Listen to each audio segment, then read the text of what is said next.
Hey everybody, it's Mike over here in Growtopia.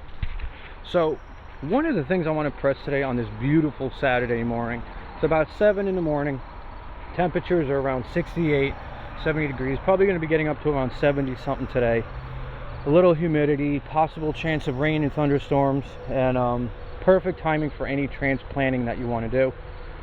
So one of the things I do want to press that people have to keep track of is when you're growing your cucumbers, amongst your tomatoes, cucumbers, I've come up with a new name for them.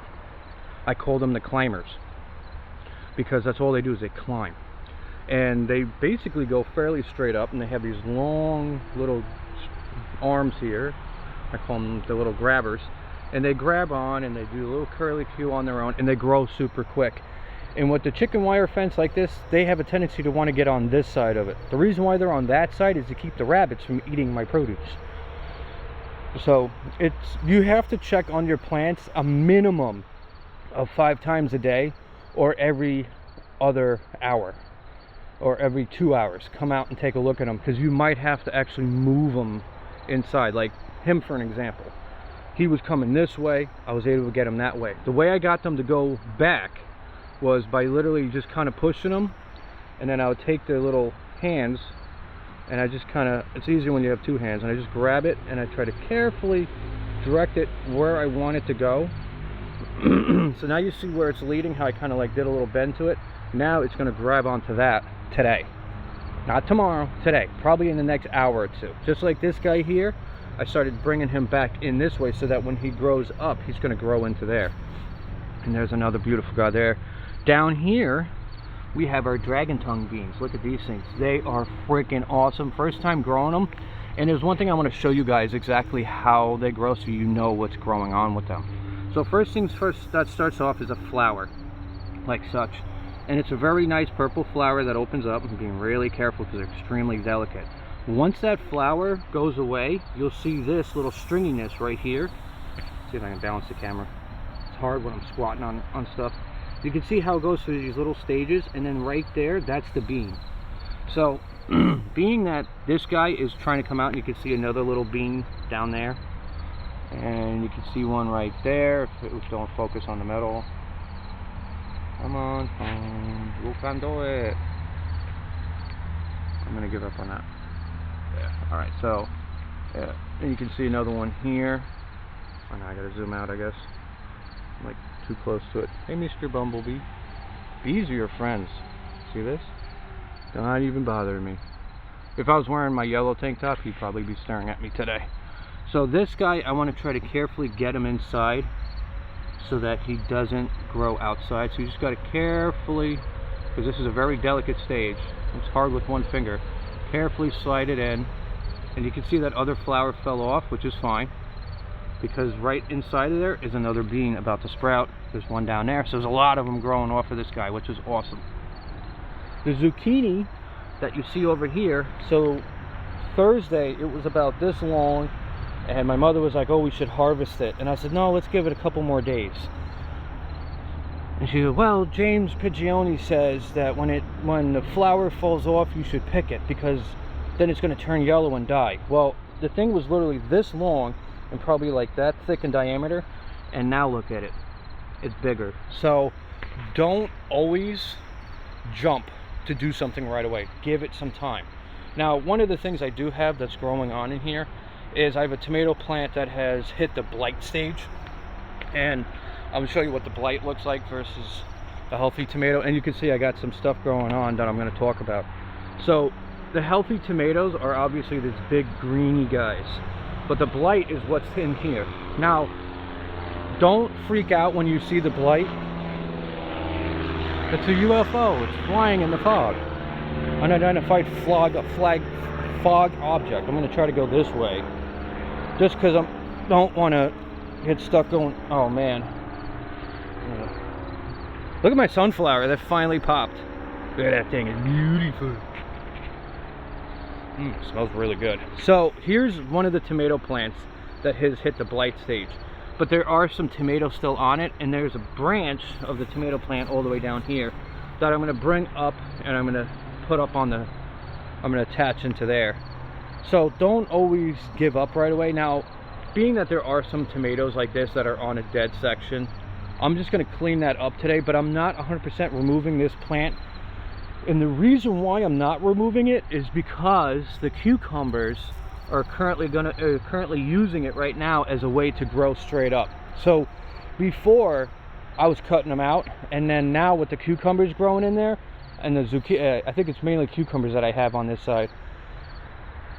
Because the cucumbers are growing in here like wildfire, and literally, like I said, they just climb right up the tomato plants. It's really funny. They don't even harm them. I got like a pepper plant that's in here, a bell pepper plant, that's like, get me out of here. I'm getting surrounded. My jalapenos, which is what that guy is, and this guy are all doing good. And there's a little whiteness and stuff on the zucchini leaves, so I'm kind of just trying to keep an eye on that. It's maybe like some type of mold. I'm not really 100% sure, but I'm not really worrying too much about it, because I've noticed that the less I fiddle with shit, the better shit is. And the biggest explanation of that is these guys here. Now, I don't want to make this video 800 hours long, but look at the size of this monster tomato that's in here. And there's another monster tomato that's in here. It looks like a butt cheek. It's not two tomatoes, that's just one big mother. And that guy down there, if I can find where his tag is, I think is the Cherokee purple tomato, and his tag is all the way over there. And it's a black Cherokee tomato. Black crim, I think. It's a black crim. Black crim tomato. So, yeah. One of the things I'm actually thinking about doing next year, and I got a lot of different plans on things I want to do next year. Now, you can see how this sunflower is really flimsy. So my plan that I'm going to do next year, and it's a mixture of this year, but it's also incorporated for next year, is at the top of my towers, I'm going to put a bar that goes across the side that has strings coming down. On each section, there's going to be a sunflower. So 1 and 2, 3, 4, 5, 6, 7, 8. So 8 sunflowers just for this bed alone. And it's going to have strings coming down. So as this plant grows, I can string it up and it'll keep it more stable. And bringing in more sunflowers in here, not only does it bring in more color, but it brings and attracts the bees. There's times I'll see like 7 to 8 bees on this plant alone. I mean, look at the amount of pollen that's still on this beautiful sunflower. Amazing. So these guys down here, which is really basically the main push of this video, and I just wanted to push the constant of telling people, you know, always come out and take a look at your stuff, keep track of your stuff, because there's a lot of ones like zucchinis, melons, and cucumbers that all are these climbers, and obviously they have taken over this cherry tree that's over here. He's like, mine. So being he's starting to pull the tree away from the pole, I got to pull him back and then just put the Velcro stuff on him. The other thing you got to keep track of too as well, and it also goes along with the stuff going along with tomatoes, is because none of my tomatoes are trimmed on this side. That side we trimmed them. This side we didn't trim them, and the harvest is going to be almost unbelievable. I mean, look at the size of these suckers back there as well, next to the size of my finger. And that one down there is a Cherokee purple tomato. That's where that is. This guy here, see how far he's coming out. So I'm basically going to grab him and I'm going to attach him to that guy as well. I got to be very careful over here, because not only do I not want to step on anybody, but I also have the bees have come in, and I don't want to step on a bee, not just to kill it, but also to sting me. So you have to be very, very careful when you're wandering around through your garden once it starts getting as insane as this. And so this guy here, the leader, I can't really get him too much. I can almost reach him to there, but he's not going to. This guy here, this one here is down here growing out this way. It's kind of growing a weird direction. This is broken, but it's still somehow growing. Don't even know how. This guy here bent over and I didn't catch him in time. And unfortunately, the plant went down towards the ground and I got tomatoes growing upside down, which is really funny. But then it curved back up and it has more tomatoes there. So I didn't even cut the leaves, the branch off when it hit the ground. I left it alone and it's still growing. It didn't contract any diseases. Yeah. So Excuse me, Mr. Tomato. These guys are just growing straight up, and these are just tomatoes that I got from the store. So what I mean by that is I bought tomatoes from Whole Foods that were organic tomatoes, and when I cut them, the slice had seeds in it, and I took the slice and I stuck it in my greenhouse in the beginning of the season, and a bunch of sprouts came out, and that's what that is. And I don't, so being it was like one sleeve, so that's how you gotta watch where you're walking. Mr. B, right down here. So you always gotta be careful, like I said. I never cut back or kill other plants when they're growing. To me, that's really stupid, because if I have 5 tomato seeds growing and 5 plants take off, I know I said seeds, but if I planted 5 seeds and I got 5 tomato plants growing and I cut them all the way back to 1, that plant dies, I'm the idiot. So I take those 5 tomato plants and I carefully, in the soil, I don't use a knife or anything, I use my hands and I carefully separate them, get the roots out very separately, carefully, and I put them in the ground, and now I got 5 tomato plants. Used every single seed, and I've done that literally on Tomato Boulevard. Obviously, that's what Tomato Boulevard is basically the plants. Majority of those plants are plants that other gardening channels would have killed, and I don't know about you guys, but I think that's a pretty good trade-off, is carefully separating them by hand, and you can see the amount of tomatoes on them. Anyway, so these guys here are from fastgrowingtree.com.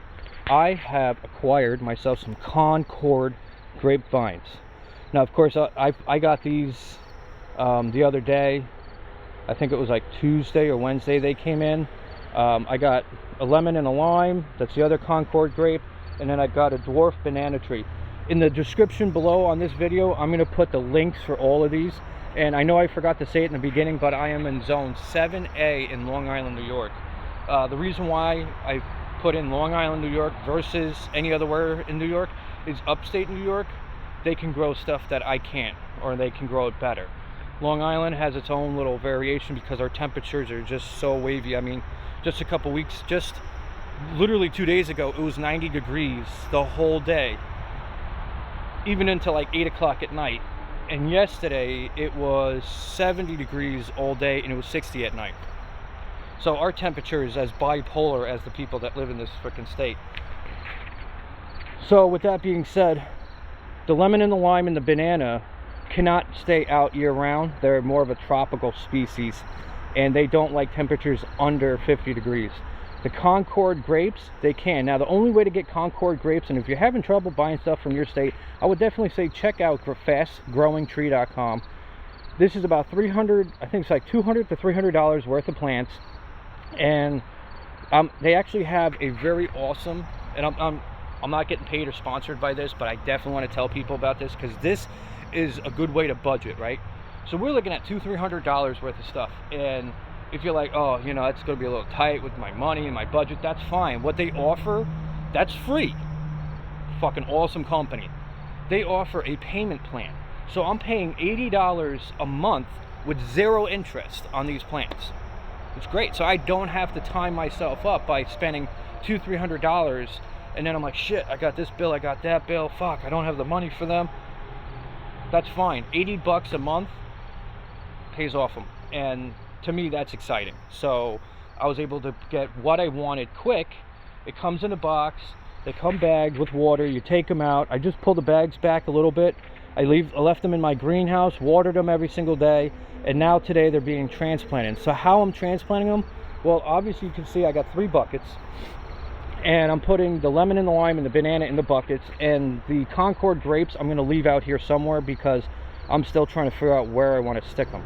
Usually it's not what you want to do when you buy stuff. You want to buy it and have a place to put it. But for me, I have a tendency to kind of flip-flop a lot. So my lemon and my lime and my banana, I'm going to show you guys that quick. And then I'm going to get into planting them. And then you'll be the next video, you guys see exactly what I did, because I'm not going to make you guys watch through that. My 2 bags that are my potato bags are going to go in the centers here. So I'm going to move them over to here and over to there. And on the ends of the bed are going to be the lemon and the lime. dead center in the back, in that section behind the beam for Tomato Boulevard, is where the banana is going to sit.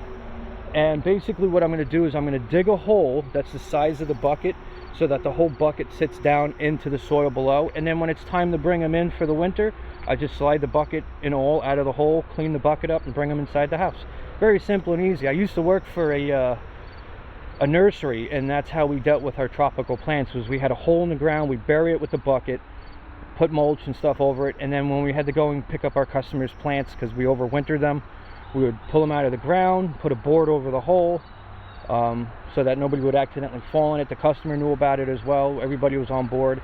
And the beginning of the season, once the temperatures at night were like 60 degrees, we came back, we cleaned up the hole, we put them in, and you always want to transplant them. So I'm going to throw a link in the description for everything under the sun for those guys as well. And I'm going to get to planting so this video isn't long and I don't run out of the cool temperatures. And that's really it, guys. So this is Mike over here at Growtopia. It's the first video. I guess Saturday's new installments, a little update, a little info. Hope everybody has a great Saturday. Like, subscribe, share it with your friends and family. And if you're new to the channel, definitely like it, subscribe it, ring the bell on it. And if you have any questions, concerns, info, insight, anything, please comment below. I'm looking forward to seeing what people say. I love fucking learning new stuff from people. Anyway, everybody, those mosquitoes trying to get in my face. Have a good one.